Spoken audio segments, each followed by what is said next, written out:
তুমি তো আমার ব্যবসার সাথে অনেক দিন ধরে সম্পৃক্ত। অল্প সময়ে এক সিজনে এই পরিমাণ লাভ তো আর কোনো দিন হয় নাই। মাইসারা কি ব্যাপার, একটু বলবানি ঘটনাটা কি? মাইসারা এবার খাদিজাতুল কুবরা রাদিয়াল্লাহু তাআলা আনহাকে ডাক দিয়া বলে, ও মালিক, যে মুহাম্মদকে আপনি আমার সাথে পাঠাইলেন, এই মুহাম্মদ যখন বস্তার মধ্যে ধরে মনে মনে কি জানি বলে, আমরা তো শুনি না। যখন বস্তা নামায় তখনও কি জানি মনে মনে বলে। যখন মানুষ ওনার সাথে ক্রেতা হিসাবে আসে, এত সুন্দর নমনীয় ব্যবহার করে, তার কথার মাধুর্যতা এত সুন্দরভাবে উনি কথা বলেন, এত সুন্দরভাবে উনি আদান প্রদান করেন, দোকানের মধ্যে ভিড় পড়ে যায়।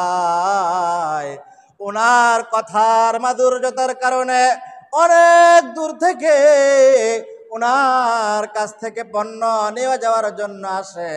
মোহতারাম হাজিরিন, মাইসারা ডাক দিয়া বলে, ও খাদিজা, শুধু তাই নয়, আমরা যেই জায়গার মধ্যে ব্যবসার কার্যক্রম চালাইতেছি, এর চতুর্দিক দিয়ে প্রচন্ড রৌদ্র গরম, কিন্তু মুহাম্মদ যে এরিয়ার মধ্যে দাঁড়িয়ে আছে, এই এরিয়ার মধ্যে কেমন জানি মেঘের খণ্ড ছায়া দিতেছে। জোরে বলেন সুবহানাল্লাহ।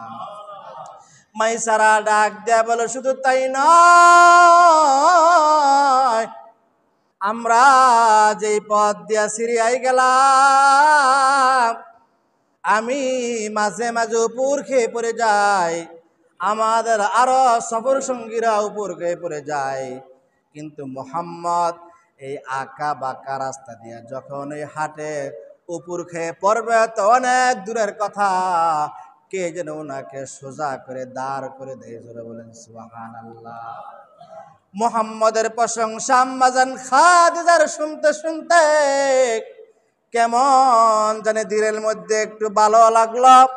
এই জন্য সকাল সন্ধ্যা আম্মাজান খাদিজাতুল কুবরা রাদিয়াল্লাহু তাআলা আনহা মাঝে মধ্যে সব সময় সকাল সন্ধ্যা যেখানে বসে বারবার মুহাম্মদের প্রশংসা করে, বারবার মুহাম্মদের প্রশংসা করে। তার একজন বান্ধব ছিল, তার বান্ধবী নাফিসা একদিন আম্মাজান খাদিজাকে ডাক দিয়া বলে, ও খাদিজা, আপনি বারবার মুহাম্মদের কথা বলেন, বারবার মুহাম্মদের প্রশংসা করেন, আপনি কি মুহাম্মদ